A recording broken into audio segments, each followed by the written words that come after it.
Shirt show. All right, let's go. Shirt show! Talking shirt! Shirt show! Talking shirt! Shirt show! Talking shirt! Shirt show! All right! Episode 257 of Shirt Show! We're talking with Graeme from Alpine in Canada! Let's go! Hey guys, if you're new here, my name is Dylan. I am the owner of Upstate Merch and the host of the Shirt Show podcast. My guest host today was the amazing Christina. She is a producer of the Shirt Show, as well as she helps out a bunch of shops with her new company, Cult of Clarity. We got the opportunity today to talk with Graeme from Alpine Print Co. in Canada. This was a fun one. This episode was a lot about Graeme runs basically a 1 to 2 man shop. He has his shop set up to basically it supports his lifestyle. A lot of the discussion today was, on that, what do you want to do with your life? And printing gave him the opportunity to kind of work at his own pace and do what he wanted to do and support his life. There was a lot of other things in here too that apply to any size shop, the discussions of how to market and how to navigate this industry. I think the biggest thing is just to kind of take this episode and kind of think about what it is that you want to do moving forward. Do you want to scale it up or do you want to bring it back? What do you want to do? If you're new to this or you're a seasoned vet and, listener of the Shirt Show, I'd really appreciate it if you liked the episode, subscribed, shared some stuff on socials, on Instagram, sent me a DM, let me know how you feel about the show. Let me know what's going on in your life. I'm there to chat. This episode would not be possible without our amazing partners. Frank. It all starts with a screen. Whether it's new stretches or restretches, Frank and his team do it the best. Stop wasting your precious press time and get the right tool for the right job. To find out more, go to graphicscreenfashion.com, greatfuckingscreens.com, or ffffrank.com. Cleaning screens is no fun, but EasyWay makes it way more funner. Their line of eco-friendly chemicals will make reclaiming screens a whole lot easier. Check them out at easyway.com. EasyWay, it's the easiest way, baby. Graphics is a source for production-ready digital art and remote art staffing. They can help any size shop from just starting out to enterprise level. Looking to add a hero to your art department? Check them out at graphxsource.com. SNS Activewear and Alpha Broder are integrating to become your premier partner for the apparel industry. With one website, one purchase order, 14 distribution centers, and over 100 beloved brands, you can streamline your ordering and hit free freight even faster. SNS has a 1 to 2 day shipping with the lowest error rate in the industry. Don't forget they have combined net term limits to benefit your business like never before. Be sure to order your blanks at ssactivewear.com. Today's episode is brought to you by American Apparel, makers of the iconic 2001 tee. Soft, fitted, and always in style, this shirt has been the go-to for brands, bands, and print shops for decades. If you want a shirt people actually want to wear, start with the 2001. For over 90 years, Stahls has been the leading choice among apparel decorators for their heat transfer materials, heat press equipment, and custom transfer services. Not only do they offer some of the best products, but they're always looking to innovate and educate in our industry on all things heat press. Head over to stahls.com to order your transfers and check them out on YouTube to learn a thing or two. Again, I appreciate you all. Thank you so much for listening. Hit me up if you want to talk about screen printing. I'm here for it. Thank you. How's it going? Good. Did you have a full print day before this or what? No, I didn't. I printed like 35 hoodies, I think. That was it. Hey man, to some people that might be a whole day or a huge pain in the ass or whatever. So yeah, well, it was like with like our stuff, it's like I run that shop solo. So it's like, right. I have a guy that comes in on Thursdays to do reclaim. He does like a lot of different stuff, but mostly reclaim. And so on like a day like today, when we finished, we had a crazy work week last week. And then I woke up today and I was like, I guess I'll go to the shop for a bit. Mm-hmm. And then I did some reclaim this morning because we didn't have really anything to do. And then I printed a film this morning and it was like on the edges. It was like too far out on the edges. And so I got it, I got it like all the way to press. And there's like on like 2 little round corners, there's like a little piece missing. And I'm like, all right, guess we have to reshoot this whole job, I guess. So I was like, forget it. I was like, I just shut the whole press off and went home. I was like, I'm over this.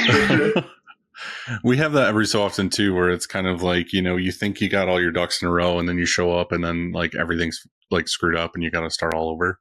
Yeah. We had that the other day with some screens where it was kind of like, all right, well, we need to clean these and we'll have like, say this person or a new guy clean them, and then they cleaned them and we're like, all right, let's code them. And then I think Bill came in yesterday and was like, all those screens that I had coded all have to be re-cleaned again because they still had chemical on them. And it was like this whole thing of like, well, that kind of, we shot ourselves in the foot with that. So it is. Well, that's it, right? You just like some days that's how it is. It's like, and especially as like a one-man shop, it's like some days I'm just like, forget it. I'm like, I go to work and I like start a bunch of stuff and it gets to like 20 after 2 and I just like, I'm like, nope, forget it, man. I'm like, I had enough of this. I'm like, what am I going to do? Like do the reclaim, wait for the screens to dry, then code them and then go back to press. I'm like, no, forget it. I'm like, we'll just leave them and then I'll code them in the morning and then run them like morning, like after 10 o'clock. That's like one of the best things when you don't have anybody who's sitting there like hounding you of like, what do we got to do today? What's going on? You can just be like, oh, I'm going to wake up now. I'm going to go in. I'm going to print. Like you could get up at noon and go in and print until like 9 at night if you wanted to. Like it wouldn't matter. If you're a self-starter. Yeah. But like, I'm not saying everybody. I'm saying him specifically. Yeah. So it's like, for me, the thing is like, I like the afternoons for cycling. So it's like in the summertime, I go to work at like 6. I leave at like 2. I'm cycling from like 3 until like 6 or 7. And then I come home and like make dinner, walk the dog, have like an afternoon after that. But like I cycle for like the whole afternoon a lot of the time, unless we have like a bunch of stuff going on. But most of the time it's like we have a couple contracts and then we just run those and that's it. Like we just run that stuff and keep it going at the shop that way. That's awesome. Yeah, it's not bad. So what made you want to get into screen printing in general? You kind of mentioned like starting from the basement. What was that? Yeah, well, I used to ride BMX when I was younger. I still do. Like I have a BMX bike. You can see it in the corner of this frame. But I don't do it that much. And I really liked like the clothing aspect of that. Like we have like a crew that we hang out with. And so I hung out with those guys all the time. And then I was like, oh, I could like turn this into clothes. And then I got fired from a job as a bike mechanic, and I like bought a screen printing kit with my severance package that was only like $800 at the time. I was going to say, what's a severance package from being a bike mechanic, like a bicycle mechanic? Yeah, exactly. It was like I only worked there for like dead on 3 months. Like they fired me on my 90th day. Perfect. And so then I was like, perfect. So I like took the check, bought a screen printing kit, and then like just started doing printing in my mom's basement. So then it just you know how it goes. It's like you buy one thing and you just like keep it going from there. Yeah. And then we ended up where we're at now. You got a little bit of success in the beginning. Was it cycling stuff or was it, what was your business coming in? It was like, the thing was that like kind of got me in was like, so I knew like a couple bike shops, so that helped, but it wasn't like the main thing. The main thing was that we didn't have any rent to pay. So we had like no bills to pay. I was doing it in my mom's basement. Cause like I'm only 33 now. So it's like, and I've owned a business for a decade. So I was like 20 when I was like printing stuff in my mom's basement. And so I just lived there like rent free and was like, all you have to do is print like a job to make like, $900,000 every month. And then you're like, whatever. Right. So it's like, you build it like really slow. And then as soon as I like found out that there was a government program to get a loan to start a business in Ontario called Futurepreneur, I like sent them creative name.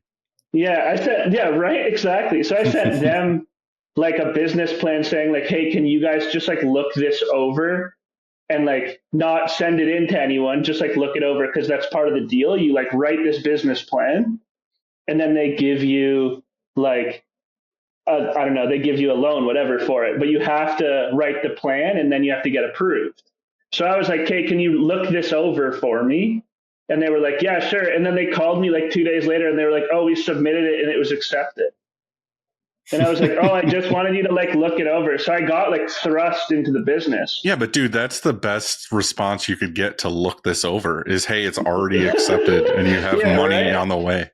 Yeah, like, and I did it like it was strange. It was like I just like wrote it like kind of like I didn't bullshit it, but I definitely like wrote it and was like I don't really know how to write a business plan. Like a first draft. Yeah, like I was just like I just wrote it and then I was like, oh, they'll give me some hints or whatever, and then that was it. They're like, yeah, it works. Here you go, and they handed me like almost 20 grand. So do you think the other submissions were really bad, or they didn't have many, or that you actually are like a very talented writer and had no idea? I know for a fact I'm not a talented writer. Like that's like I know that for an absolute fact. He submitted it in crayon.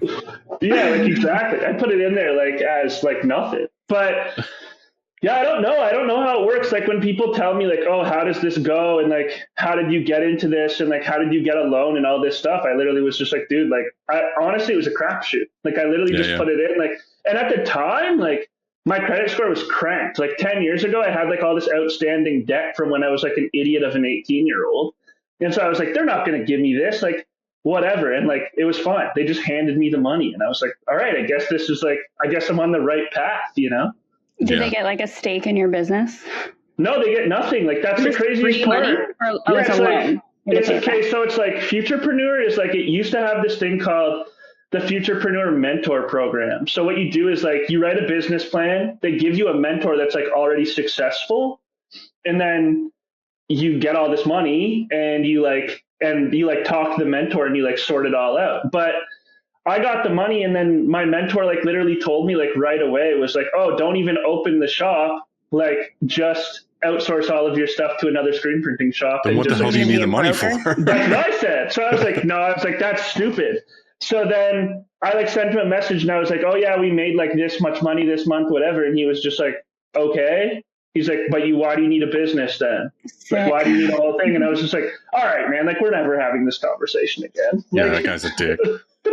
But it's like he bought into a golf course and he was like, I'm a business owner. And I was just like, I don't know. So his dad had money, gave him money, and now he owns a part of a golf course. Right, which is like how I feel like a lot of stuff in Ontario is like that. Like not to throw shade, but like I feel like you notice that a lot. Like even a lot of my friends from high school, or I guess not friends, like people I know from high school, just like work down the line at like their parents' businesses. Like that's so common in Ontario. Like everyone, when they find out that I own a business, they're always like, oh, like, you know, like your mom or dad owned that business first. And I'm like, no. Well, you could technically say your mom owned your first warehouse. Yeah. Yeah, right? Yeah, my mom owned the first warehouse, but I also flooded her warehouse. So she's not too happy about that. Like she was not thrilled. Classic Nepo baby. Yeah, right? Like our washout booth was in my mom's laundry room.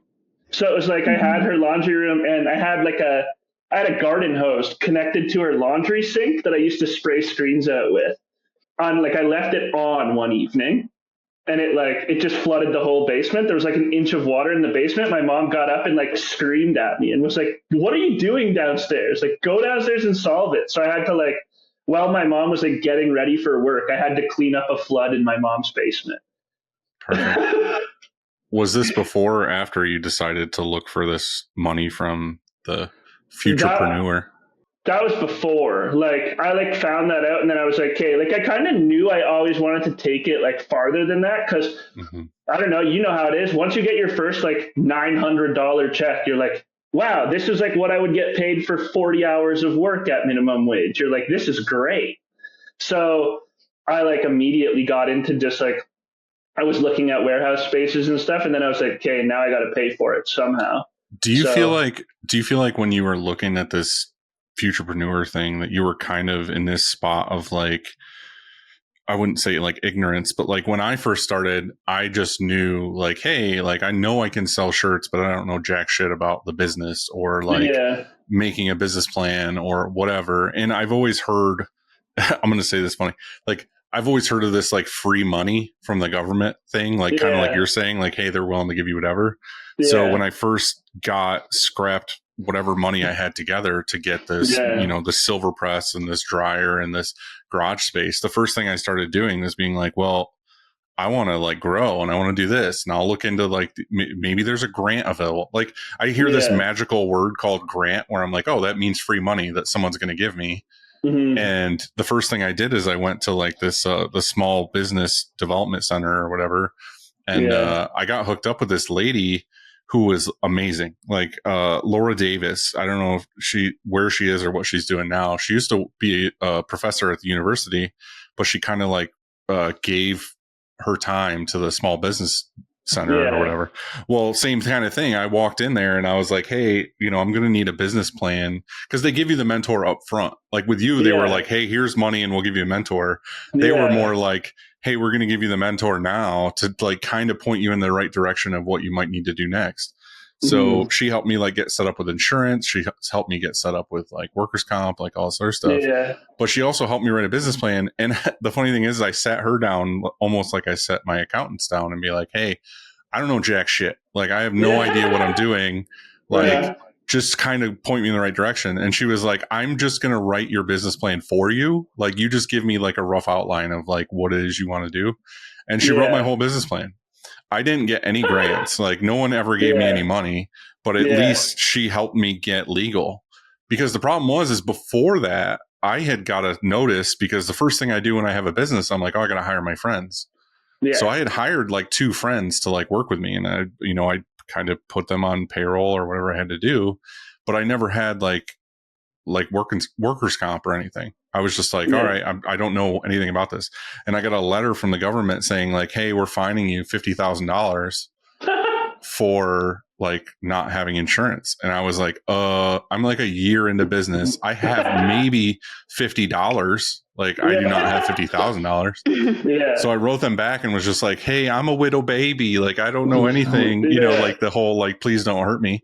Yeah. And they were like, all right. It seemed like a mob shakedown or something, where like, all right, give us $1,000 and we'll make this go away. And I was like, that's weird. So I scraped together $1,000, paid that bill. And then I went to Laura and was like, hey, I need whatever this insurance is. I need everything I need to be legal. So did you kind of get that from that program? Like, did they help you in any other way other than just be like, hey, here's some money? Like, no expectations or anything. They were just like, see ya, really. I hope you do well. They literally kind of like, I don't know, in Canada, I find it's like that. They kind of just like don't care. Like, they don't care about small business, and they make it a huge deal in Canada, like to like start a business. Oh, it's impossible. Nobody can do it. And they didn't really, I don't remember if they gave me really anything. Like, you have to, I mean, they gave you a bunch of free money with no expectations. So yeah, that's what I mean. Like, they're just like, here you go. Like, and that's the thing, right? Is like, that was something you have to learn, is like, I didn't do my taxes the first year. And I was just like, I don't know. Like, and the guy's like, did you pay? Like, in Canada, we have like your regular income tax, and you have HST, like sales tax. And so I did my first run of taxes, and then he's like, oh, okay, now we have to like file HST. And I'm like, hold on, what? What are you talking about? And he's like, oh, this. And so I was like, all right. And so like, yeah, it was just like, I was just thrown to the wolves. Like, they gave me nothing, like same kind of thing. Bill shows up. They're like, you owe us all this money. And I was just like, okay. And like, I knew about it, but I just didn't really know how to navigate it. And that was you didn't know if it was for you or not. Yeah, right. Like, that's the thing. I'm like, I don't know. Like, what is all this stuff? Like, you pay income tax because you're like, okay, well, I made money, so I have to pay that. And then, you pay HST. But like, when you're a small business, like my business is doing like $15,000 a year, I'm like, do I have to pay income tax or HST on that? And it's all like, it's all backwards. But yeah, they never told me anything, nothing. Like, I called a bunch of people in my city, and then luckily one of my friends is a printer, and that helped me. Like, I talked to them a bunch, but they're in Winnipeg. So it's like, they have completely different rules than I do. So it's like, they're like, hey, go talk to like this person, and like, go talk to this person. But as far as futurepreneur with the money, nothing. They're like, here, tell us how much money you made. And that was it. That was all they did for us. But they didn't. It feels like one of those things where like a government agency has a certain amount of money earmarked for something, and they have to use it, or else they don't get it the next year. Yeah. So they're like, just use it, whatever, give it away. Doesn't matter. Yeah. Just like take the money and go, basically. And I was like, all right. And like, but also, of course, there's no small businesses if everything is nepotism. If everyone else is taking over their parents' business, why would anyone start a business? Well, it's like, that's the thing, is like, I tell people this all the time. Like, I have so many friends who are like, I hate my job and I don't want to do this. And like, I'm just like, all right, well, like, start a business. And they're like, you can't just start a business. And I was like, but you can though. I was like, I literally am like living proof of that. Like how else do you do it? Yeah, and it's like I've met people at like parties and stuff that are like, oh, I'm in like school for business, and I'm like, okay, so what kind of business are you gonna run? And they're like, well, it's like I would like run a business like yours. And I was like, do you know anything about my business? Like, you can't just run a business. Business. A business type business. I'm like, what is that? So it's kind of like weird, right? But I think that's like now like toning down in Ontario, where like less people are going to school for stuff. So yeah, I think that's a whole different conversation. But I think there's a huge shift in, when I was younger, it was kind of like, oh, everyone has to go to school. Like you have to go to college for this, or you're never going to get a job, whatever. And I was like the degenerate of like, well, I went to a Broome Community College and I went for like a semester and a half. And I honestly did it so I could get financial aid money, because I've heard that you could get free money from the government to go. So I basically took all that money they gave me to buy books and to like live while you're a college student. And I bought band equipment. Like I literally took the check, cashed it, bought band equipment, stopped going to school. Allegedly. Like, that was how it worked. Listen, you never know. They might try to come get allegedly. Yeah. No, I don't care. Let them come take it. So anyway, you get this money. What does that do for you? What do you buy? Like how do you grow the business? That's funny. I got just shy of 20 grand, which like in Ontario at the time took me places. Like 20 grand now doesn't do like anything for you in Ontario, but I bought the first and last month's rent at my like studio that I had. I built a washout booth, which we still use at the shop today from a decade ago. Like we don't have a fancy like aluminum one. And then I like looked online and was like, I'm going to buy a used screen printing press. Yeah. So there's only one screen printing press in Ontario at the time. It was a Rock 6x4. No, a Riley Hopkins 6x4 with the joysticks. Like the really bad ones, like the ones that don't really hold reg, whatever. So I contact this guy and I'm like, hey, I'm moving in, like 2 months into this like space and I need a press. Like, can you bring it down here? And it's like perfect. It's like $3,000, whatever, for like a dryer, the press, whatever. And it looked too good to be true. I was like, there's no way. Like this guy has this like brand new equipment, whatever. And so he immediately ghosts me. So now I have a lease signed and I have no equipment. And I'm like, okay, like whatever. 2 days before my lease starts, he emails me back and he says, I'll be there tomorrow morning at 11 o'clock with the equipment. And I'm like, okay, man. So I haven't sent this guy any money. I haven't sent him anything, like nothing. I just like assume whatever. 2 guys show up in a U-Haul van at my studio that I now have. And they like unload this Riley Hopkins 6x4 and like this little like, I don't know, like standalone kind of like one of those Black Buddy. Yeah, like something small like that. Yeah. And the guy like unloads everything and then all of the springs are missing on the press. So now I have the studio, the press, but I can't use it.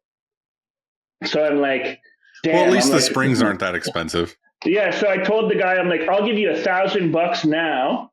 I was like, and I'll give you the other money that I owe you when you ship me those springs in the mail. And he was like, okay. Next day, I got a phone call, like, hey, your stuff's shipped. Here's a tracking number. Here's my email address. Like, just e-transfer me the money. Sent him the money, and then like from there, it's like we got the stuff in the mail, and that was it. Now we like have a screen printing business, kind of. But my unit was like behind a methadone clinic in downtown Guelph. Like we had no money, like nothing. And my rent was like great place to get employees from. Yeah, right. Exactly. So it's like, I have so many crazy stories from outside of that shop that like, I've seen people like straight up and down smoking crack, like in my window. Like I have to like, I had to like pull up I mean, my that's car. not funny, but it's funny. Yeah, it's pretty bad. It's like, I pulled up one day and had to like open my door and just like ask a guy to politely move. Like I was like, hey man, like, this is like my business. Could you smoke your rock slightly to the left? Like, can you just like go to the alleyway beside the building and smoke crack? That's like alley activities, not like, front of you don't business need activities. to do it like right in the thing, because my door was like kind of at the back of the building, so it was pretty bad. And then another You're day, still there? No, I'm not there now. Now we now we have a different spot. But I had that spot, and then another day there was like a full street person's like home in front of my door. Like I couldn't go into work because it was like my door was right beside like a power box enclosure, you know? I don't know if you guys have those there where they're like yeah, we have power here. Well, I know that, but it's like they have like a bricked in like full wall around, so it was like a perfect spot to build kind of like a lean-to. So this guy had built a lean-to in front of my door and like was sleeping on a mattress in front of my door. And I literally had to be like, hey man, like, can you like move all of this stuff so that I can like go to work today? And the guy's like, you're an asshole. And I was like, dude, I don't know what you want from me. I was like, I don't know how else I'm going to go to work today. Like, I hope me saying this isn't insensitive, but like, I feel like it's like in a movie where you have to like befriend these people who live outside of your place. So they're like your private security. Yeah. You know what I mean? They're not going to let anybody fuck with you because you're like their guy. You know what I mean? Yeah, like, exactly. You need to take care of these, people that live outside. Yeah. So we were there for 6 years, and then we had to move to like our current spot now, which is like on the other end of town. But yeah. One thing you had mentioned was like in your notes was kind of like the discipline from other aspects of your life going into, being a shop owner. Yeah. Was that kind of from that time where you were like, I'm going to do this no matter what, and I'm going to make this work? Or is that something more like you kind of got into your life once you got situated in the new spot? That's like kind of a chicken or the egg situation. I don't really know that answer 100%. I know that like with cycling and biking, it's like I was biking every day. But then at a certain point, I started like cycling every single day, like not just going biking like to the skate park. I'd like go bike like 35 kilometers every single day. And it was like about 15 miles, I guess I would be riding every day. And so then that like helped my sleep schedule. And then that's what really changed it for me. It was like I'd wake up in the morning and be able to get up at like 6 o'clock because I could go to bed at like 9:30 because I'd be so tired. And then I'd get up, go to work from like 6 until like 2. And then it was like all the time, like I noticed that in order to ride your bike like that, you can't go out and like party all the time. So it's like all my friends when I was that age, at like 24 to like 30, all my friends were like partying and drinking and like whatever else they were doing. And I was like, all right, well, like I'm going home to ride 15 miles and then I'm going to like drink a single beer maybe and go to bed and then like wake up tomorrow morning and go back to work. Yeah. And so it like kind of just like created this cycle of like discipline. And then now that I'm on like a cycling training plan, it's like I have the discipline from the business and from the cycling. And so now it's like really easy for someone like my coach is from California and he just uploads like a thing all the time on Training Peaks. It's like a cycling app. And like, I just follow it. Like I just wake up in the morning, check it. I'm like, guess I'm riding 25 miles today. Like, and so the discipline stuff is like really easy for me now. But I didn't notice that was like an actual skill you have to learn. Like people like, I just like assume that just happens as you get older. And as I get older and I see less and less people with that, I'm like, that's an entrepreneur thing. Yeah. Like, I feel like futurepreneur. Yeah. I feel like I'm falling out of it a bit. Like I feel like it's circumstantial because like I had a really good rhythm going for like a year or two because I was taking my children to school every morning. Sure. So like now that me and my ex-wife are separated, I was taking the kids every day to school and it was nice because I had an alarm set for, like 6:30. I was like, okay, get up at 6:30, go to the house, pick up the kids, take them to school. And then I was done dropping them off at school at 7:30. So it's like, all right, cool. Well, I'll go from 7:30. I'm going to go to the lake and I'm going to walk, which people know from the show that like I walk this lake or whatever. So I would go and I would walk this lake and I would do the, 3.2 miles, which took me like an hour and 15 minutes. And then by the time I finished that, it was like 8:30, 8:45 and the shop opens at 9. So for me, it was perfect. It was like, get up, take the kids, go do this, grab breakfast or whatever I'm going to do, come to the shop, and I'm here by 9. I'm already energized. I've already had that walk. I've already had my thoughts like planned out. I've had the calls I not want to do. And then it got to the point too where my ex-wife was kind of like, all right, well, you don't have to pick up the kids anymore, which there's a whole story behind that. But anyway, like I'm not picking my kids up for school anymore. And then I kind of got lazy to where I was like, all right, well, I'll set an alarm for 8:30 or something. And what I really need to do is I need to get back into just getting up at 7. It's and being worth like, hey, noting, though, that I'm you going to had go to the lake every day. That last year's winter and the year before was far more mild. Like this year's winter was winter a lot more aggressive. Yeah. But regardless, it was like, I understand what you're saying is like, I want to cycle, whatever it is, 15 miles or something every day. You're kind of looking at some point you get looking forward to that routine of like, this is what I need to center myself today. This is what I need for health and then mental health, but also like clarity at the shop too. Cause like Christina will tell me this too. She's like, I'm like, oh, I'm thinking about going for a walk for lunch. She's like, you should, because you will do a better podcast if you go for a walk and like clear your head and you don't have like work stress on your shoulders or anything. So I think it's just one of those things. Concept of endorphins as well. Yeah.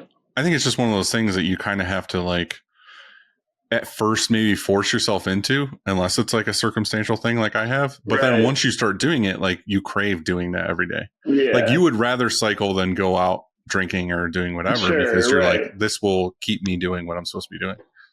I think that's like another thing that I've explained to a lot of my friends too, is like I'm right at that age now where like a lot of my friends are like, they're gaining weight and they're like kind of like, because they fall out of things. They're like getting married, they're buying houses on the weekends.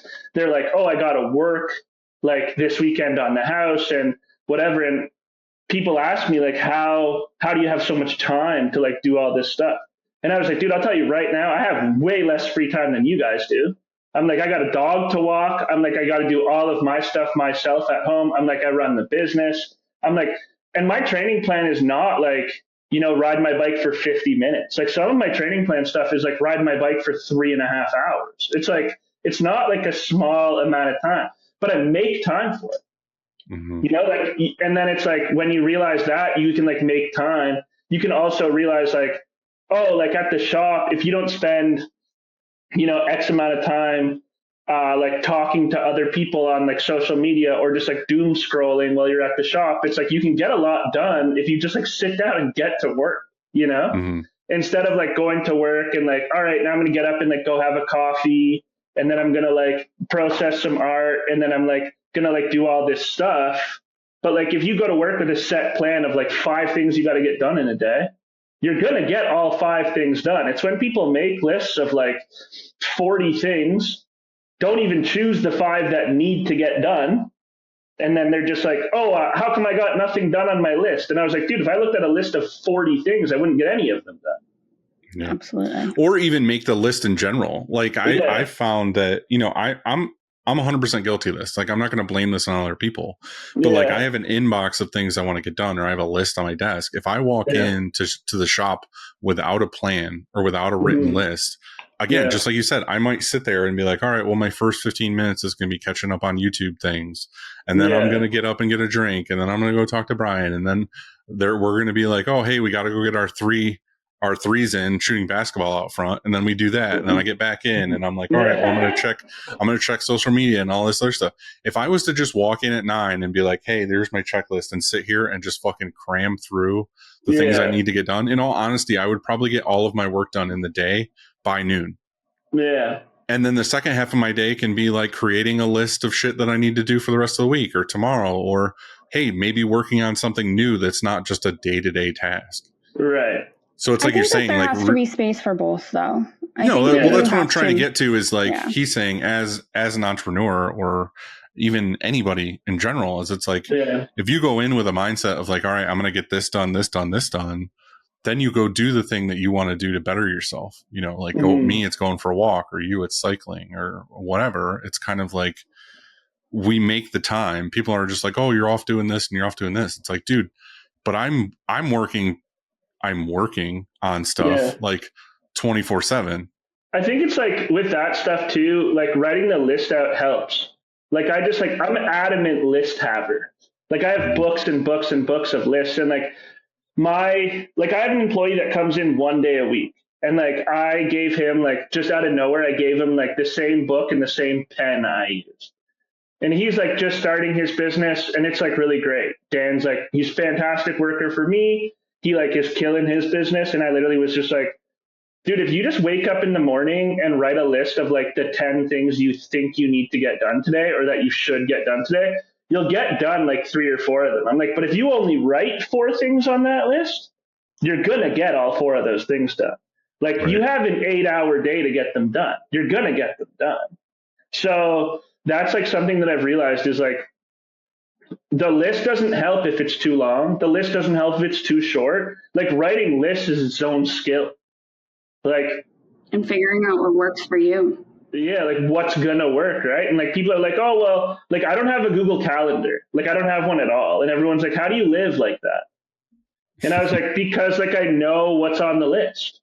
I'm like, I open the book. I'm like, the book tells me what I'm doing today. I'm like, Printavo tells me what's due today. So I'm like, whatever. I'm like, Printavo, I'm like, this is the stuff that's important. Then I check Training Peaks. It's like, this is the cycling that's important. And then I have the list that's like, these are all the tasks that have to get done that like are like little things like ordering garments and like whatever. You're like, okay, here you go. Like routine is so crucial to me to run a small business. Me too. Yeah. Because it's like, without it, I'm useless. Like without like getting up and like getting a coffee and like everyone's like, oh, well, you get up every single morning and like go get a coffee at like Tim Hortons or whatever. And I'm like, yeah. I'm like, because it's part of the routine. On the list. I'm like, it's on the list. Exactly. You just get it done. Yeah. I had to do it. No choice. It was one of the 4. That's it. And it's like non-negotiable, right? You just get it done. You're like, all right, here you go.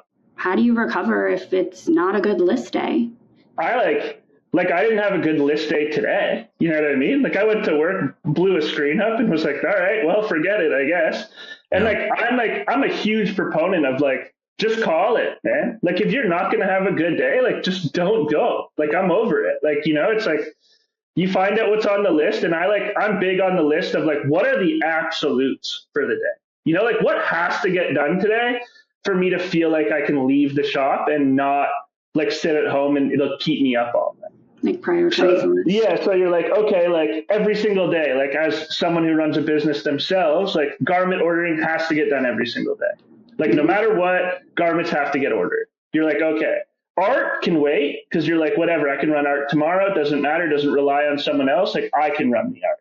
You're like, all right, well, like the dog has to get walked, you know? It's like, these are things that have to get done. So you think about the things that rely on other people first. And then once you have those, then you're like, doesn't matter. Once those are done, it's over.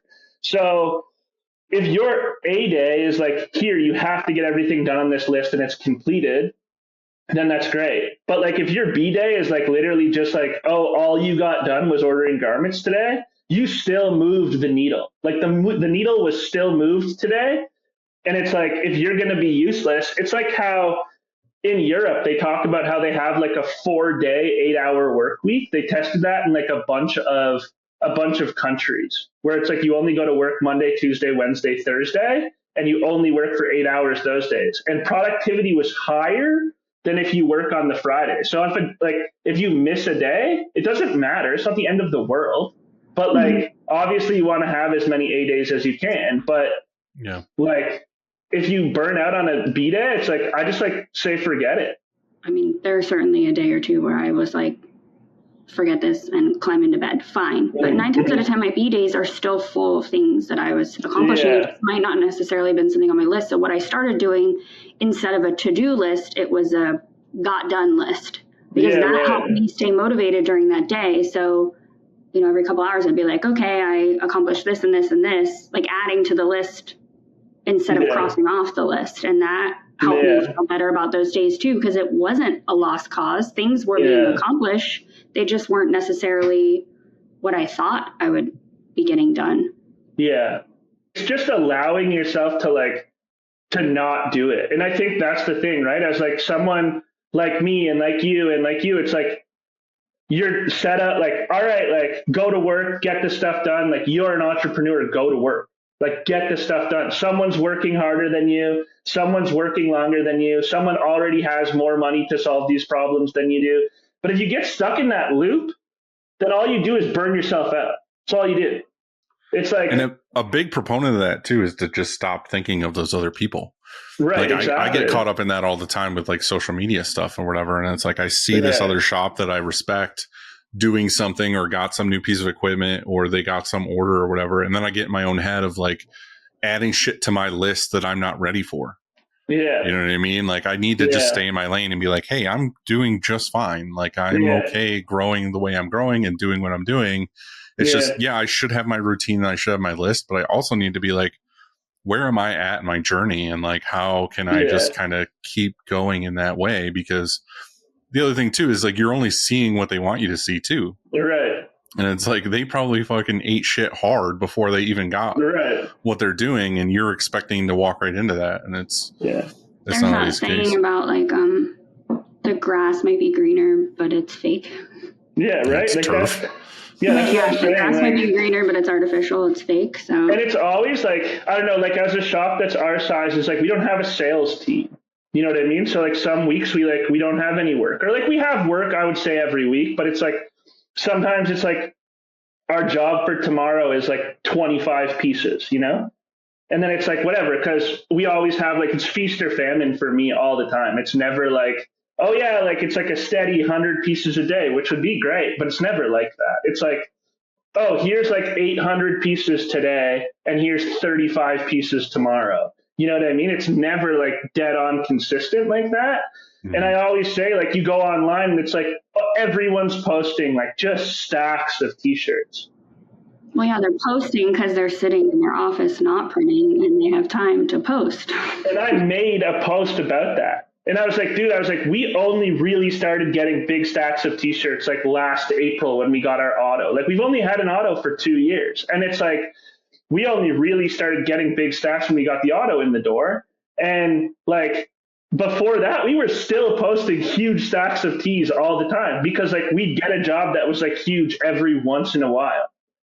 And we would just save all those photos. And then as soon as we started posting more of those, everyone's like, wow, Graham's shop is so busy. But like, you don't know that like sometimes when you run a job that's like 200 pieces, that's like a single color that takes like, you know, an hour and a half or 2 hours of black on white. It's like, it really only makes you like, you know, $600. It's not like it makes you like some crazy amount of money. It just looks sick on Instagram to have a massive stack of t-shirts. Mm-hmm. But it's like, that's what you want everyone to see. So then I like, when I think about that, I'm like, oh, this guy's posting that he has like 20,000 pieces. I'm like, what if they're just like single color? Yeah. On those huge stacks, he might only be making like 50, 65 cents or something. You know, yeah, you never right. know what it is. And that's like, that's the thing. So I don't know. After looking over some stuff on your Instagram, I one of the things I kind of latched onto with like your marketing or whatever is you kind of have an approach of like, talk to me about whatever you want to talk to me about, as long as it's not about like finalizing your order. Yeah, literally. You know what I mean? Like, yeah, for sure. Like, I don't want to talk, like, if you want to blast my DMs, like, go ahead. You know, like, I'll talk to you about anything in the DMs. But like, I don't want to finalize your order in my Instagram DM. Like, I just don't want to do that. Like, I'd so much rather you sent me an email. We have like a distinct paper trail. Then I'm not like digging through an Instagram feed trying to find something. Yeah. And it's like, I want our DMs to be open. And that's the thing. Like, I always want people to be able to like reach out to me. And like, we have a lot of smaller shops hit us up like, oh, like it says you did discharge here. Like, how was it? Or like, whatever, like you're doing this now. It's like, how'd you get this big client? Like, how'd you do this? And it's like, I'll tell you that, like, this is how we did it. And I'm not afraid to like give out that information.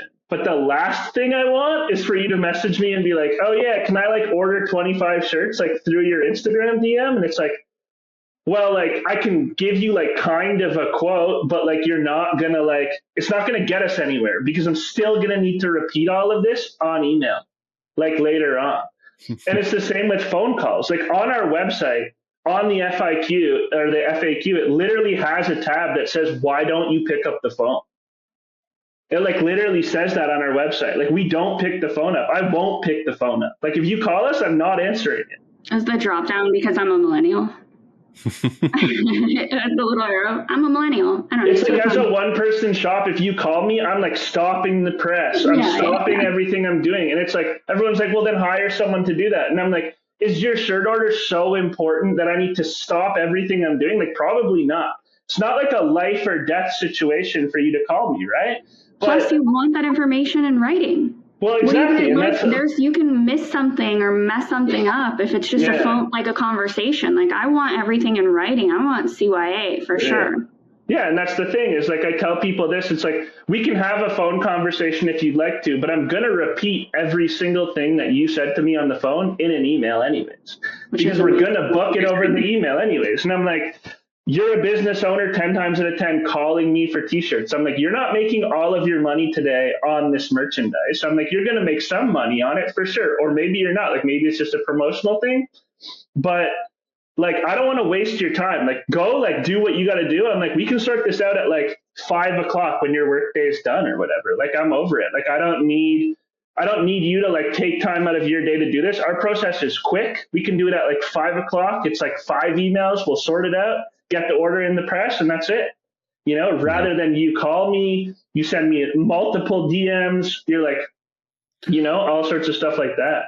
The truth of it is, though, too, is like you're trying to do them a service. Like right now, we're talking about it as owners of like, don't fucking call me, don't this, don't whatever. But like the truth of it is like you're helping them into an alley that is going to be beneficial for them. Of like, hey, like email me and I will take care of the whole thing in one process. Or hey, like your phone thing is like, you might have a voicemail that just says, hey, I'm on press, you know, working on your orders. The best way for you to get a hold of me is to email me, because that's your avenue of communication that works the best for you.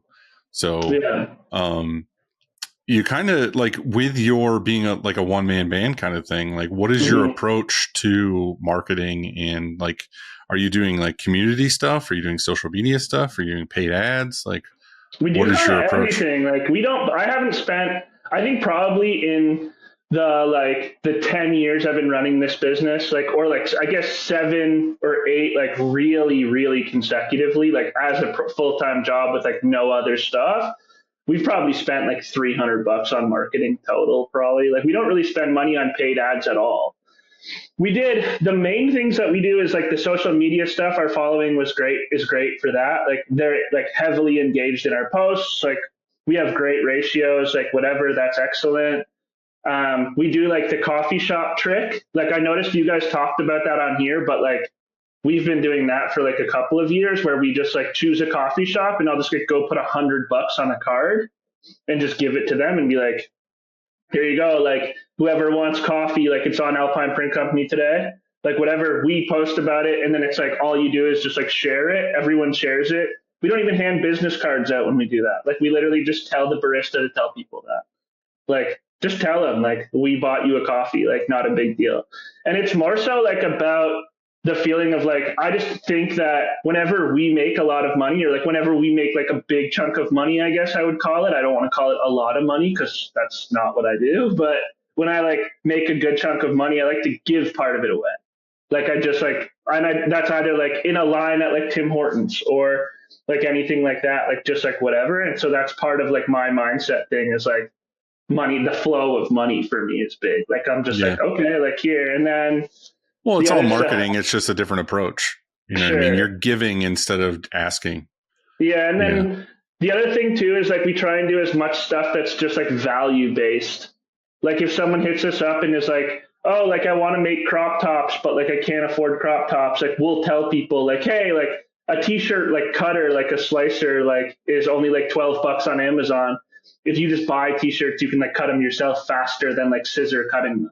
The other one that's huge is like our tearaway tags Instagram reel is like a huge thing. We had like a manual press, and film comes for us in like a big like square rectangle thing that we get. Like, our film comes on rolls, and we taped that to the side of our press.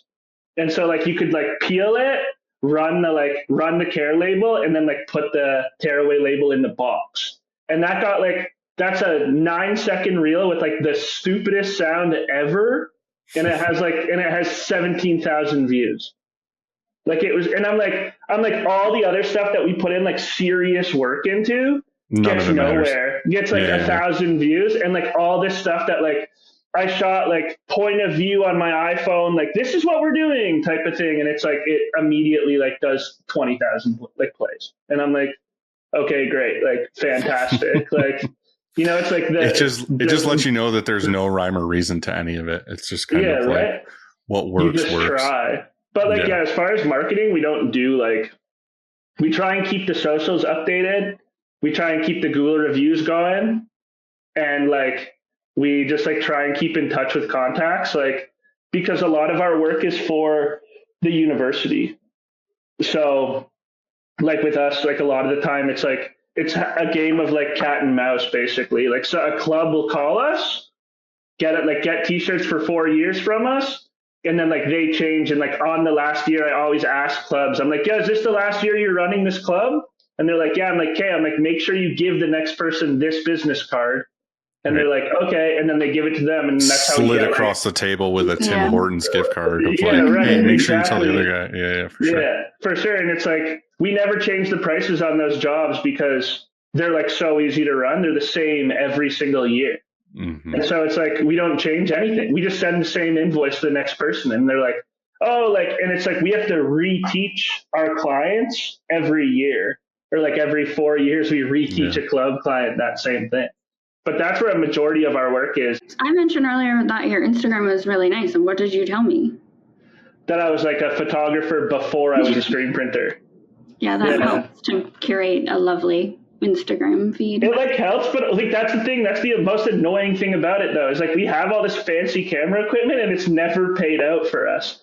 Like I'm like everything that does super well for me is like portrait mode on my iPhone. Here you go. Like that's it's funny. I wasn't going to bring this up, but I did notice that like going through your feed that the older stuff was more like curated and kind of like artsy as far as like the shots. And then you just like you said, you probably hit a thing of like, well, fuck this. Like what's working is like my iPhone shots. And then all of a sudden it turned into more like raw, like still great, but I'm just saying like it was a different approach. You know what I mean? It was like a different way of doing it. Yeah. Yeah, it's weird, right? It's like I noticed that. It's just like it didn't matter what we were posting. It just mattered that we posted. Like, and that's the thing that I don't really get. Like, it's like I got to the point that the algorithm was just like feeding me just like more stuff about how to build my algorithm differently. And I'm like, I don't care about this. I'm like, does someone want to like show me some screen printing stuff? I'm like, I don't need to see any of this. I'm like, very weird. So then as soon as I started posting more, now it's all just like, now my explore page is like lifted trucks. I'm like, what do I need any of that? I'm like, I don't even drive a truck. I'm like, I live in Ontario. Like, what do I need this for? So it's like, sometimes I'll find like really like other niche stuff. Like something I watch a lot of, unfortunately, is like car stuff. I watch so much car stuff on Instagram, and that's why I get these lifted trucks. So sometimes I'll take an idea from like the lifted car, which is great. Yeah. And then I'll just pull it into printing, and then it's like whatever. But that's why sometimes you see like my sounds on Instagram will be like, you know, like Lowrider Trucks Ontario sound. And that's, you know what I mean? It's so stupid. But it's like, that's the only thing that works, right? It's like, you just dig through the Instagram reel and it's like, I'll try anything, you know? Because it's like, as far as I'm concerned, Instagram is just like a free for all. And like my biggest clients never come from Instagram, ever. They like never do. Like our biggest contract is like a job that called us from a storage facility in Guelph. And like, it was the one time that month I picked the phone up. And they were like, yeah, we need 4,000 laundry bags every month for the next 5 years. I'm like, all right, great. You just taught yourself that your largest customer came from a phone call. Yeah. You need to have like you need to be that guy with like the Bluetooth headset while you're printing, and it's like the truck drivers. Yeah, you pause it and you're like, hey, like we need to talk.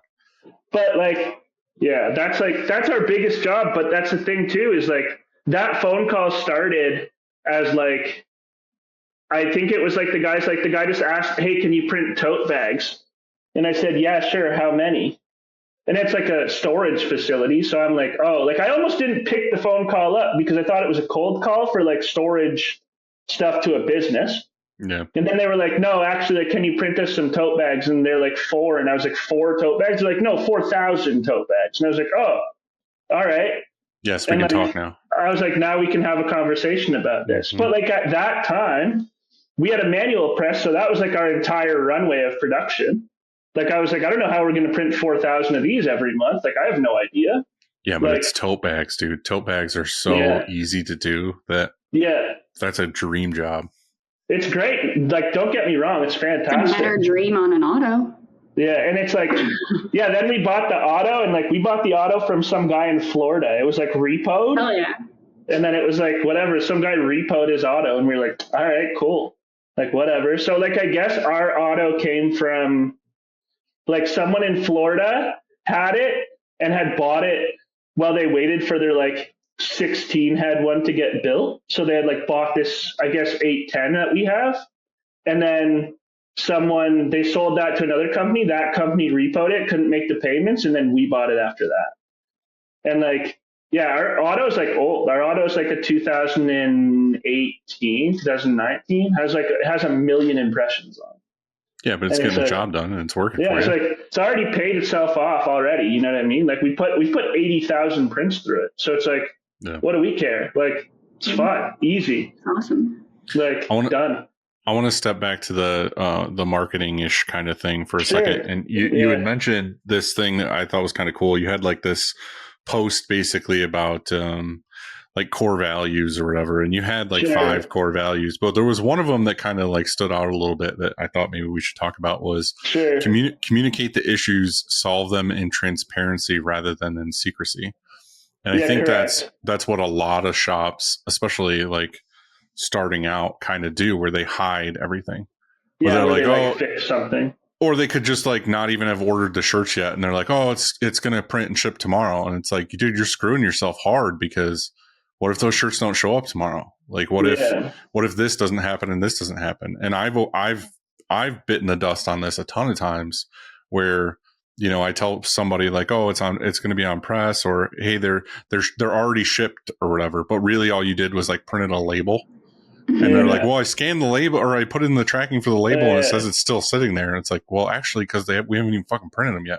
I mean, don't do that anymore. But I'm just saying, like, in general, I've found it's way easier to just be transparent with somebody from the get-go of like, well, actually, the shipping on these goods takes 5 days. When we get them, we'll print them, we'll do this, we'll do that. And also, too, like, if you have an issue on press or a color's not working out, it's like so much easier to call the customer right then and there and be like, this red isn't quite what we thought it was going to be on this kind of garment, or like this is happening, or whatever the issue is. Like, call them and be like, show them a photo and be like, what do you think? And then if they're involved in the process, they're like, yeah, these are great. What you don't want to do is just be like, bury it and be like, I think it's good, and then ship it to them, and they're like, these are terrible. When in reality, as an owner, we could have solved this with a phone call, that we wouldn't have to spend all this money to reprint everything and do everything. Like, what made it to you where it was like, this is part of my core values? Like, I'm just not a superhuman, that's all there is to it. Like, I'm not a rocket scientist, like when we have problems, like I'm just a business owner, I'm just like every other person. I'm not like, I don't like market myself as like some like ultra human, you know what I mean? So it's like today, even like I called my client today, like he's one of our buddies. He's like, it's a bike shop in town. And I literally was like, okay, like we're going to run this project today, but like if something happens on press, you won't get them today. And that's 100% real facts. Like, so at like 3 o'clock I called them. I'm like, dude, one of our screens is wrong. Like whatever, we screwed a screen up. Like, we have to leave for the day. Like, I'll come bring this stuff to you tomorrow afternoon. Like, no problem. And he's like, all right, great. He's like, whatever, sounds excellent. And it's like, you can be like proactive instead of reactive to situations. And every client that is a business owner, if they're not like an absolute jackass, they get it. Yeah, they totally understand. They understand it. So it's like, as long as you don't lie about stuff, then you're fine. Like, I think a lot of shop owners, a lot of our friends don't want to let someone down. Like letting someone down is devastating to them, and they would rather try to carry them in a different way. Exactly. So there's that other quote I think I sent you the other day that was, long-term happiness requires short-term discomfort. Yeah. And it sucks to pick up the phone and make the call, but also sometimes I feel like we make things bigger in our head. Like they're going to be so upset, or they needed these today. And 9 times out of 10, they don't care. Like they get it. Or, I mean, obviously there's a time or two when it is like, this is the date they need them. And, and what's funny the pooch, but what's funny with that is I feel like as the owner and talking to the sales reps or the customer service or whatever, they sold the job where the customer was like, oh, I need these by Wednesday the 15th or whatever. Well, you know, turn around and this happens or whatever, and you end up printing that job and you're like, something happens where you're printing it a day past when you thought you had to ship it. Well, the first instinct of all the people here is like, I mean, I don't mean to say this in a negative way, but like, they're like, oh, I'm just going to second day it or overnight it. And it's easy for them to make that decision to second day or overnight it because it's not their money. Yeah. But the truth of it is all I want them to do is pick up the phone and be like, hey, these are actually shipping a day late. Like, do you actually need them for the 15th? And I've found that, I don't know, 75% of the time, they're like, oh, I just wanted to get them early so I could like fold them or like do whatever with them. We actually don't need them till the 21st. Yeah. And it's like, dude, all you had to do was make that phone call to the client and say, this is what's going on. Do you need these? But like, cause if they're like, yeah, I need these by the 15th, we will second day or overnight them. Like, that's fine. Yeah. Like, it's on us. We said we would get it to you by that day. Yeah. But if they don't make that call and they just second day or overnight it, everyone who knows as a printer, second day or overnight is like, it could go from like a $30 shipment to like a $500 shipment or $1,000 shipment of like overnighting it or something. And it's like, I just ate $700 because you didn't want to make a phone call to say, hey, could you get this here by this day? And it's like, dude, that sucks so hard. It's like, just call the customer. Like, I know you don't want to disappoint them, but I'm not asking you to disappoint them. I'm just asking you to find out, is this the day for sure? Or can it get bumped a couple days? Yeah, I think like a lot of the time, so on our check-in like type form thing for a quote request at our company, like we have the deadline on that. Like, it's one of the first questions I ask, like, what's the deadline? And if it's like 2 months out, then it's like, we know that we can like take some time to like get through it and like we can be slow. But as soon as it's like 5 days, I'm like sending email after email, like right away. Like, I'm like, let's put this thing on press and get it gone. Because like we have the press time to be able to do that sometimes, where it's like, someone's like, oh, I need 30 shirts like by Friday morning. I'm like, okay, great. And it's like, it'll be like Wednesday afternoon. And I'm like, yeah, sure. I'm like, we'll just get the stuff today. I'm like, but this just means that like right now you have to start responding like right away. And so you just get it done. And it's like, that's how we won a lot of jobs when I was like a smaller company. Like, that was part of our marketing, was just like, we couldn't compete with the dudes that were printing like 5 colors for like $2, but we could compete in the fact that like those guys don't have any scheduled press time. Like, they have no time. So we would just like make all of our money by like being the fastest email respondent and like being the fastest printers, because like, what's the difference between printing it like now or tomorrow is just like, you just get the money faster. So that was like how we would do that. And like, that's how we ended up with those scenarios.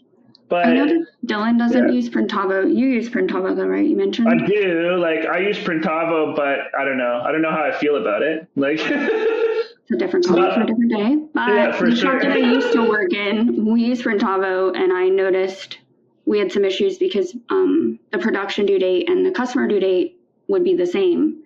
Yeah. And in my mind, the customer due date is the day they're picking up the order. Yeah. So I pushed to have the production due date, depending on whether it was embroidery or screen printing or what schedule. Like, I would always make the customer due date at least a day, if not 2, before their drop dead due date. And we would put the like drop dead date in the the title section for the invoice, so it was apparent. That way we knew if we needed for some reason. But I would use the production due date. It would always be at least 2 days before the customer due date.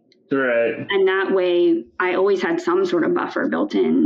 Yeah. Well, it's like, I think maybe moving forward, like, you know, to solve my problem, and also kind of like what you're saying is, maybe on my order form, I should have two things. I should have ideal in hand date, and then have them fill that out. And then underneath that, put drop dead date. Mm-hmm. Because again, then you could put in the ideal date of like, well, I would like to have them 5 days before so I can fold and organize and whatever.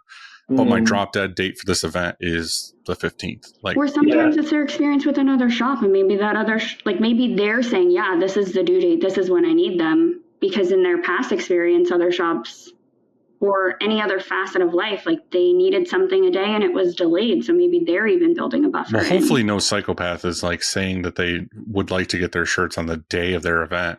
But like, you know, I know they're adding in a buffer, but I would just sometimes in a pinch, especially in the summer, you know, when someone is calling on Wednesday and they need shirts by the following Tuesday, it's like, all right, well, is there a little bit of a wiggle room? Is there a little bit of window? Because especially now, like most shops are feeling is like, you know, we might take a rush order from somebody and we're like, all right, well, if we order before 2, we know it's more likely for us to get the blanks tomorrow. But then there's always something where UPS is like, oh, weather delay or something.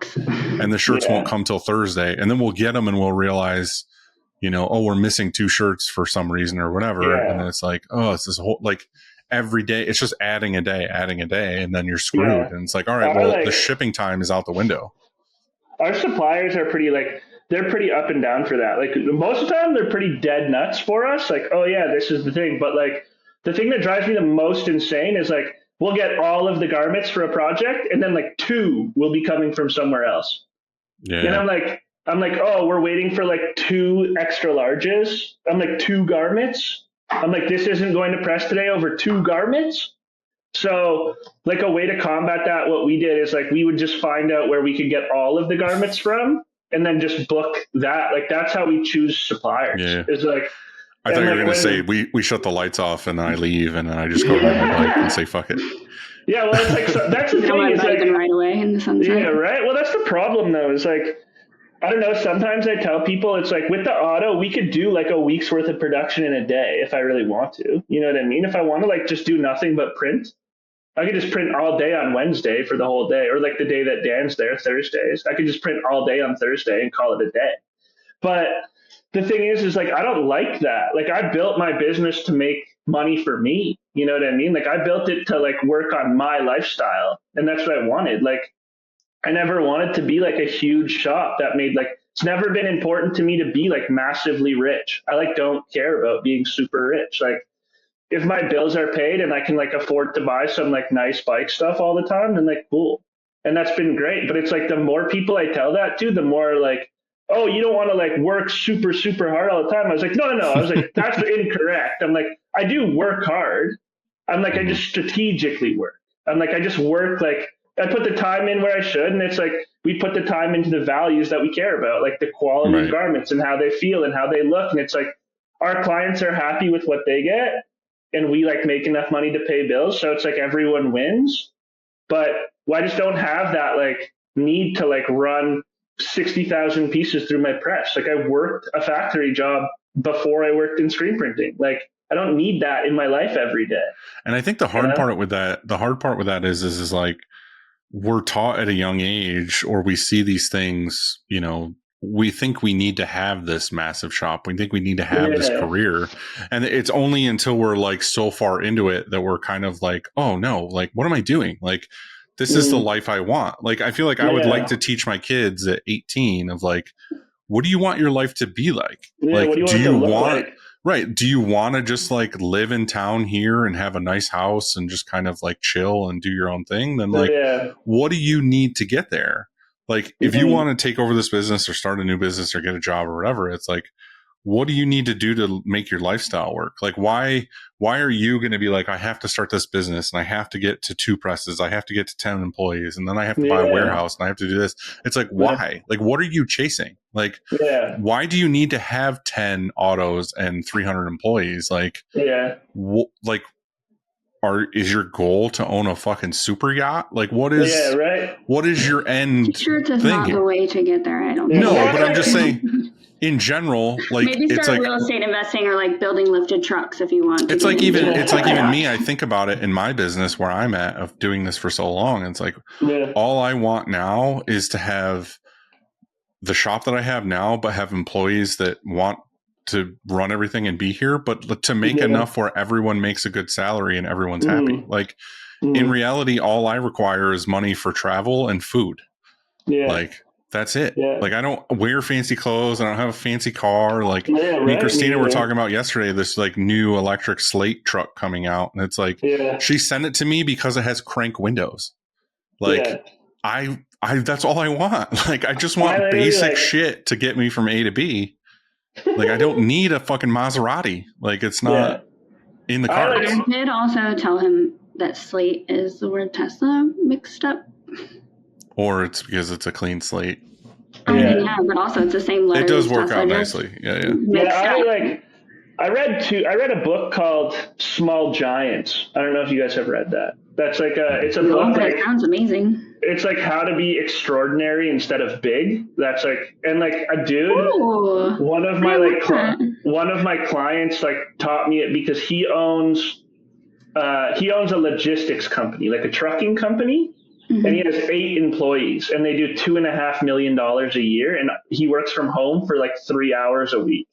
And he's like, and he just comes in and orders like a whole bunch of stuff from us. Like every couple of months, he'll just order like 200 shirts and he like, just like whatever. And his whole thing was like, owning a big company sounds awesome until you realize that like the pay for that only increases like very, very minimally as you like start to grow, right? Like your first 5 years in business, you can double your money every year. It's like all the time. You can just double it all over and over and over again. But there's like a certain time when you get to like more employees and like more work. It's the opposite. Like you're just working more and making more money, but you're not making more profit.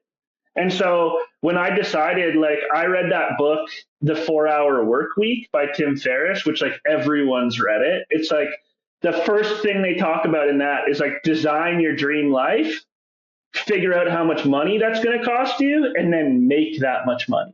Yeah, and like exactly. For me, it was like the number was not very high, like compared to like what some people want. Like people want like a big house and like a family and like all this stuff. And like I'm just like cool with like I have like my house. I have like a really solid group of friends. I have like my cycling community. I have like a BMX community that I'm like part of. I have, you know, like a bunch of good friends. I have my family that I like go see and stuff. And it's like, I'm like, cool. Like, I don't need much. Like I grew up super poor.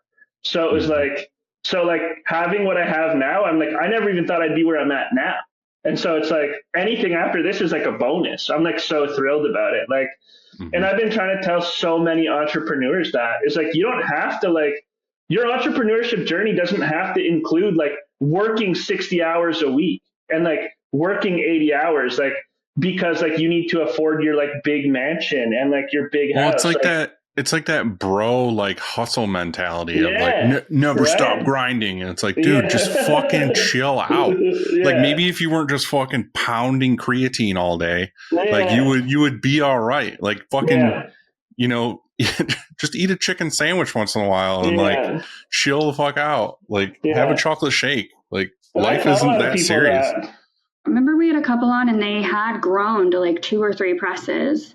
And then during COVID, they like downsized to 1 and they realized they like learned in real time exactly what you're saying, that they figured out, they thought like, oh, we grow big and we got a second press, but they ended up making less money, like take home money than when, and they've since gone down to 1 press. I think it was Ace. I think it was Mike and Marissa. And they had like, and they traveled, remember, like they had built their life instead.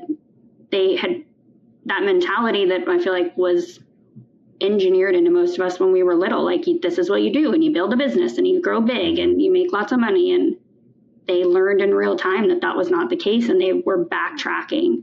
And it was pretty and I'm not trying to like throw shade or say it's a negative way to like grow your business and do whatever the fuck you want to do, because I'm all for do whatever you want to do. I'm not fighting for one or the other. I'm just saying that like different strokes, for different me, folks. for me, this is what works. And for you, this is what works. And we've talked to multiple shops where like their success is I've done it. Like I have a home and I have my shop in my garage. Like I don't have to leave. I set my own hours. I make more than enough money to provide for my family. Like this is success for me. Like so some people would look at that and be like, oh, well, you don't have your own studio and you don't have a warehouse or whatever. And it's like, that's not what my goal is. My goal is to have a self-sustaining business here for me to just do whatever I want to do. And I tell a lot of, like I said, I tell tons of people that, man. Like they're like, oh, like you only work for like this amount. Like, why don't you run your press all day long? I'm like, because we have a million other things that we have to do at this business. Like get garments and do art and like do screens. Like I work a lot. I just don't sit on press all day. And it's like, that's the thing is like, I like my day to be relaxing. Like I'm such a proponent of like work to live and live, like not live to work. That's for sure. Like and I tell all the entrepreneurs I talk to that. I'm like, dude, your life doesn't have to be like wake up, grind all day long, come home. Like you can leave work at 3:00. No one's going to care. I was like, I promise you that. Like no one's going to give a shit. Like wake up tomorrow morning 2 hours earlier. Like go home and go to the gym and wake up tomorrow morning and go to work 2 hours earlier. Like nobody cares. Yeah. It's like, and that's the thing is like when you leave work early, like people always say like, oh, I didn't do anything to like benefit the shop today, or I didn't do anything to like benefit whatever. But I'm like, if you're a better person today, your shop is going to be better tomorrow. Like that's still working. If you like go to the gym or you like go home and make something healthy to eat, or you like make your dog so tired you don't have to walk them tomorrow, you can be like a better person the next day. And I think that's like, it's all one big like orchestrated mess, right? Mm-hmm. And like people don't love to hear that. They're like, oh, like you don't work like all day long, like you don't like just grind all the time. I'm like, no, man. I'm like, you don't have to. That's why I said I think they just don't understand that that's not what it has to be. Yeah, and it's not their fault. Again, that's what I'm saying. Right? From birth, that it's you go to college, you build a business, you make a bunch of money. This is what success looks like. Yeah. Redefining what success looks like for you. Being the shop size you are, what are some things that you found are like most impactful with like your shop setup or how you do things? Or do you have a flow? Like, I know you like routine, but like, do you get to the shop in the morning and like do emails for a half an hour and then print at this time of day? Like, what is your workflow that makes this work nicely for you? Like the big thing for me is like, I like to kill my email, like get to work, kill my email immediately. I'm like, all right, work's done. Like the email's over. Then I do garments, like right away, get garments out before like the noon cutoff. A lot of shop, like a lot of places say 3, but like, I don't know. I like to do everything before noon. Just like I had asked, I mean, I don't know who your distributor is, but I've asked SNS, like when we had the CEO on, like, what is the best time of day to order? And he's always like, first fucking thing. Yeah, as soon as you get up. The cutoff could be 3:00, but like, why are you waiting till the end of the day every time? Like, do it first thing in the morning. Because sometimes smaller shops need more to hit the shipping minimum, in all honesty. Yeah. Right, I understand. But like, if you're getting things ahead of time, I know we have it all the time too, where it's like, all right, well, we had a rush job come in near the end of the day, we can make cutoff. But he's just saying like to make sure more often than not that you're getting things out when you need them, or first thing in the morning. So if you're doing that already, then you're good. Yeah, so we do it in the morning as soon as we get up. I say we, but it's just me. As soon as I get up in the morning. The royal we. Yeah, right. The mouse in your pocket is what my dad. Right. I get to the shop. I stop for coffee, get to the shop. I take the dog outside, immediately do garments and email. That's like the first thing. I check if we have screens, but usually I already know, like kind of in the back of my head, what's going on press that day. And I usually have already decided that we have enough screens to do that. Because like we run a really small screen rotation too. That's like the other thing that like really freaks people out. Is like we have a 33 screen rotation. Like it's really small. It's like really small. It's small on purpose because like we don't have a lot of space. So like stuff goes like our press to our washout booth is like, it's like 4 feet. So you can pull off of the press and go directly into our dip tank. So like our press is like, it's so small, like our dryer, our last head on our press sits so close to the dryer that you can only use it from one side. Like you can't walk all the way around our press. You have to walk like this way all the way around our press. You can't walk through our press because it's like our shop is like 14 and a half feet wide and like 25 feet long or something like that. I don't know the exact math, but like it's a big rectangle and our press sits like smack dab in the middle of it. So either way, if you have to walk one side to the other, you have to walk around our press. Mm-hmm. So yeah, we run that stuff in the morning. I make screens and then I throw them in front of like a fan or like whatever to like get them ready for press. Then I go have lunch. Then I like set press up and then I run prints all afternoon as long as afternoon is for like, you know, like 2-3 hours on press at the most. And then I go home at 3 o'clock and I like go home and go cycling. So it's like, it's pretty like standard. And obviously there's like deviation to that. If like, I don't know, like if I'm if I'm having a B day and I'm like, forget it, I'm going home. Or if I'm having a day where like a B day was before and or like a day when I know it's going to piss rain the next day, like I'm like, fuck it, I'm not going to work today because I'm not going to cycle tomorrow. So I'll just like cut work for the day and then I'll just go and work like at 12 the next day. Because like I like my shop is great. Like my shop has like a couch and stuff. It has like, you can watch TV on press. So it's like, you can like kind of like any TV show, I've seen it. Like no matter what it is, like we'll just run it on the TV like all day, like whatever. Because like I just like background noise. Like I need something in my headphones. And since it's just me and we have a visual doorbell at the shop, we don't have a sounding doorbell. So like a light flashes when someone's at the door. So I just wear these headphones all day long and just like listen to the TV and run the press. And then my dog like sleeps on the couch. But it's like, some days I just like, I'll be at the shop for like 12, 14 hours. And it's like sometimes on like I work all sorts of weird hours. I'll work on like a Sunday. I love to work a Sunday. Like I love a Sunday work day. Like, so that like everyone's freaking out. It's Monday morning. Everyone's shit is all crazy. And like my day is like chilling on Monday morning. Like, cause I hate Sundays. I found that like I can't sleep on Sundays for some reason. I don't know why that is. And not cause I have like stress or whatever. So what I've done is like, I'll go to work in the afternoon on Sundays sometimes. I'll just go to work for like 2-3 hours, do all the garment ordering for Monday morning, do all the consumable ordering. Like I feel like that's the case for a lot of shop owners is they like going in on Sunday to not be bothered and to like get things done and get prepped. Yeah. And then run that stuff. And then like whatever. Then I like wake up on Monday morning. You can stroll into work at like 10:30 if you want to on Monday, because no one's writing emails on Mondays anyways. Like everyone's trying to get through their weekend merch, not on people's mind at 9 o'clock on Monday morning. That's for sure. So we like get to work and then like whatever. So that's something that I found is like, you can schedule your days so much better. And everyone thinks you have to have like this strict, like Monday to Friday work day. And you like don't have to have that at all. I'm like a huge proponent of like work when works. I think the theme to this episode is kind of like set up the life you want. Yeah, and right. Make it work for you. Like you made a pretty sweet print life, you know, like you have everything you want and you're doing what you want to do. Yeah. But to kind of wrap this whole thing up, I want to ask you, like, is there something that has hit you hard, like some big failure that kind of knocked you back 3 steps? That you're like, I'm glad I did. Well, not glad I did this, but I survived it and I'm moving on. Like, other than flooding your mom's basement. Yeah, flooding my mom's basement was pretty bad, but that one didn't really bug me because I was too young to care about it. You know what I mean? I was like 20 something. And I was just like, well, whatever. Cheers. I just think for the people listening to this, if don't basements flood?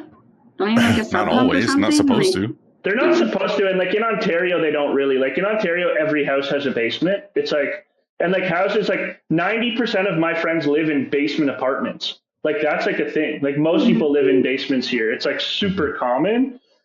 As far as like a really big failure, I'm like trying to think like what happened that was like really terrible to us. I just think for somebody that's like, you know, hearing us talking about this lifestyle of, you know, maybe someone listening to the show is a one-man band that thinks, oh, I need to have this big shop, whatever. But then they hear this and they're like, you know, maybe it is better if I kind of like do what I need. Like what's maybe something that you're like, oh, fuck, like if this happens, like I learned the hard way that I can't do this. Like, what is being a one man shop? Like, what's a negative to that? That's like there's been lots of times where it's like, I don't know, there's things that are like logistically my issue for sure that like drive me nuts. Like I'll like screw something up and it's like, you don't have like an owner to be like, all right, get in the car and go drive this 3 hours north because like you missed shipping and like this project's due tomorrow and it's like, on you. it's $7,000 and like for a shop our size, like $7,000. I guess for any shop, great order. Sucks. Like $7,000. It just sucks if you miss it. So that was one thing that we did. We had to I've driven to Toronto in like peak rush hour at like 5:30. Sucks. Takes like 3 hours. And it's like, and it's always to drop off like, you know, like the end, like just some bullshit where it's like a client that usually orders like $100,000 of stuff or whatever. Well, not that much, but like orders a bunch of money from us usually.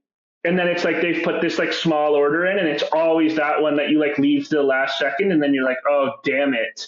And then you end up it's like for the crew, like the people in charge or the boss or something. Yeah. And then the other thing that happened that like really sucked is like, okay, so during COVID, we ran a thing called Support Local, that like whole Ryonet thing that went through. We started that in our city, like whatever. We were like, okay, we're going to like run this up and like do it. Mind you, I'm a one-man shop. I'm packaging, printing, and like running all the logistics of this order myself. Like whatever, I'm making like good money. I'm making all these other people money, like whatever.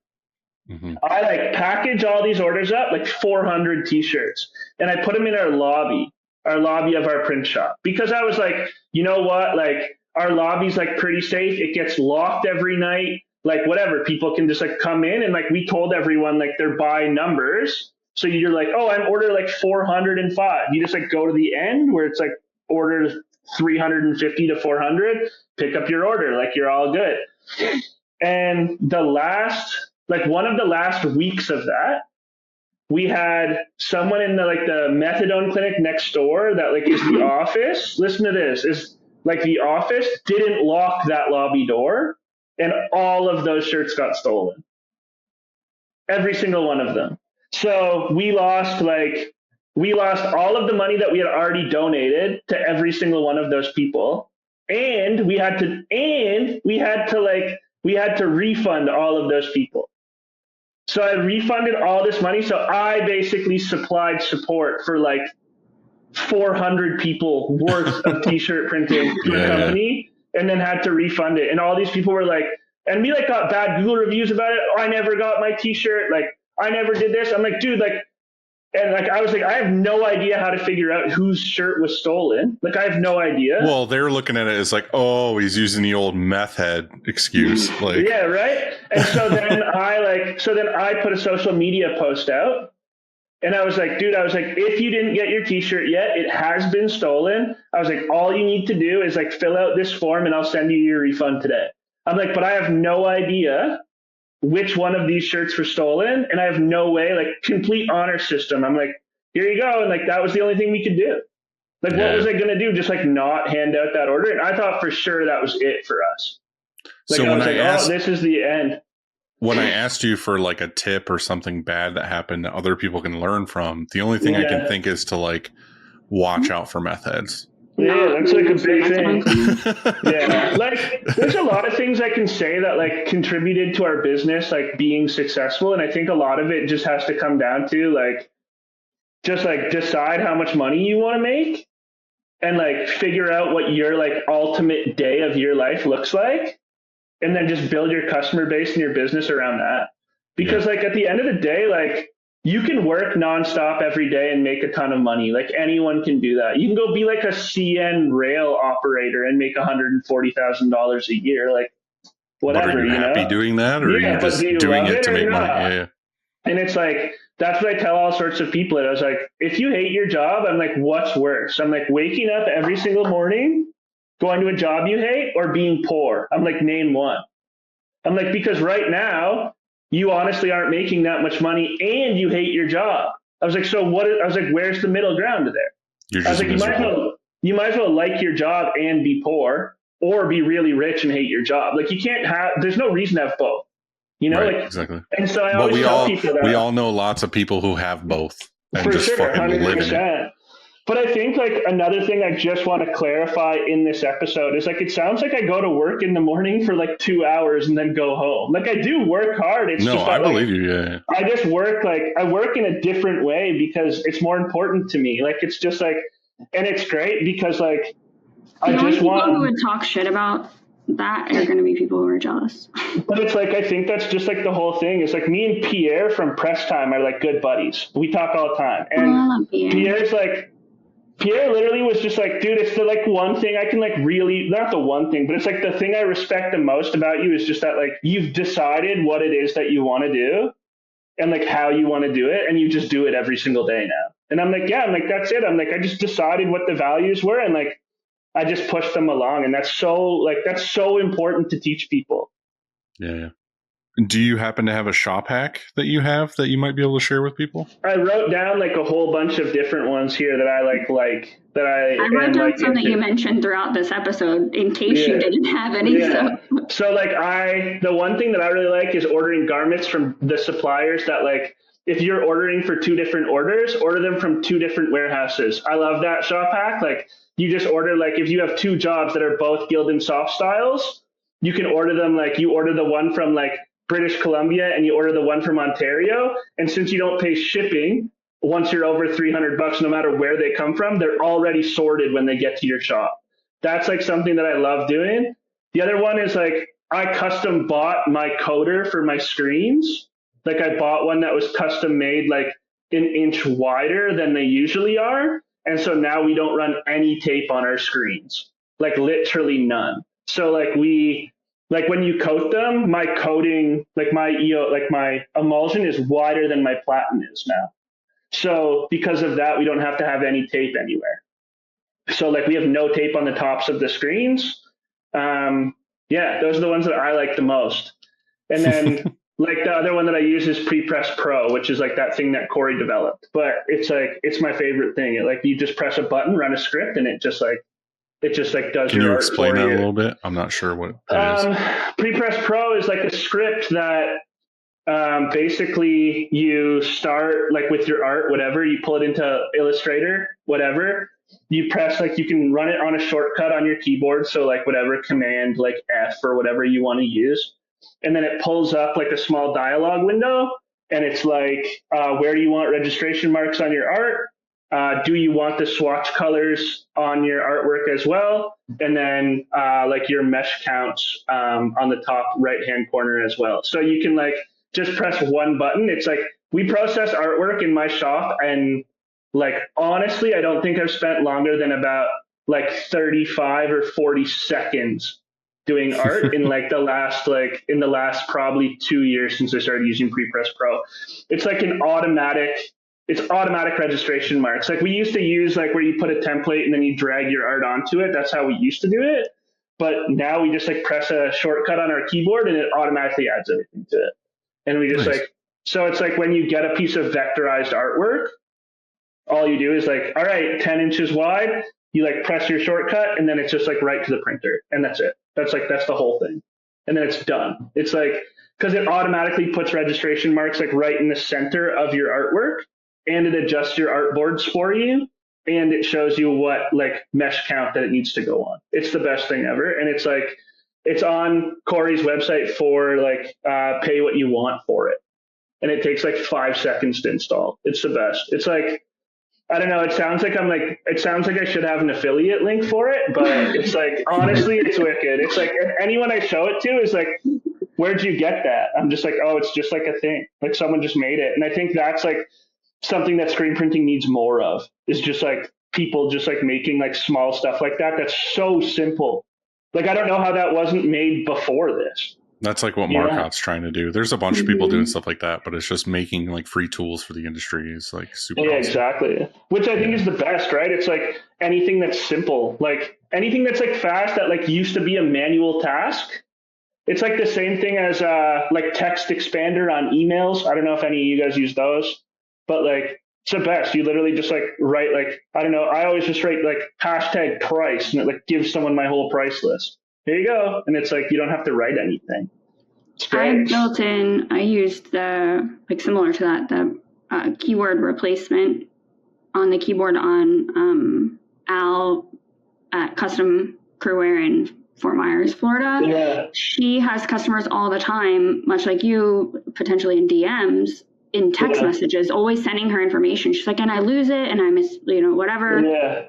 And I made a shortcut where she pushes like FFF and it auto inserts like, hey, thanks so much for sending us information. But like, could you send this via email instead so that I don't lose it in my text messages? And anytime anyone sends, just pushes FFF and click send. Yeah. And it's like, the shortcut. Fuck you. Stop sending me text messages. Literally, that's why I did F. Corey always has some hacks. Like, for any shops that are listening, like, he's always posting some good shit. Corey is 1 year ahead of our shop. And, like, I knew Corey before I ran my business, whatever. I knew him before. And, like, we rode BMX together, and that's how we, like, know each other. We've known each other for, like, years and years and years.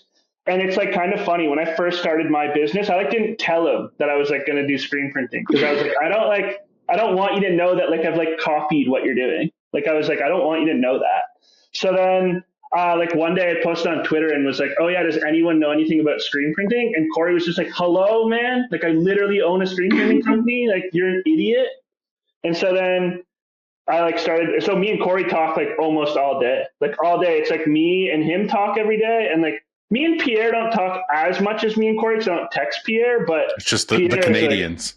The Canadians. But it's like, that's the thing too, right? It's like, there's a lot of shops really close to us in Toronto that are just like completely different from us. Mm-hmm. I want to hit you with some quick takes so that you can go ride your bike for a little while before the end of the day. Sure. What shirt has your shop printed that you were the most proud of? That's hard. That's a hard question. We print a lot of, I'm more of like a design guy, not as much as technical printer. I like to see stuff that like, that we've printed that was like hard to print is fine, but like I like stuff that looks really good. So we printed this job for Tin Roof all the time, Tin Roof Cafe. That's like a recent one we just did. That one was wicked. One of the technical ones that I'm like super pumped on is this one I did for Waverly Drive School. And it's only because it's like the tolerances are so low. It's like a bunch of kids' signatures in like on a hoodie in gold on a black hoodie. So it's like, first it's like, it had to be like bright. It had to be like really, really thin. Like the fill-in tolerance was so small. And so we ran a base and then we ran gold over top of it. And it was like, you could see all of the like tiny little signatures. And everyone was like, why didn't you just print black over it? Because it was on black hoodies. And I was like, yeah, we could have, but like, that's not nearly as impressive as not running the black over top of it. So it's like I'm looking in the one in the letters. Yeah, like those letters, like athletic gold and like the. Yeah, and that's not like there's no. Green. Yeah, there's no black on that. So. Oh wow. That's like it's really thin, but it's cool. Yeah, I like that one a bunch. If you could snap your fingers and change one major thing about your shop, what would it be?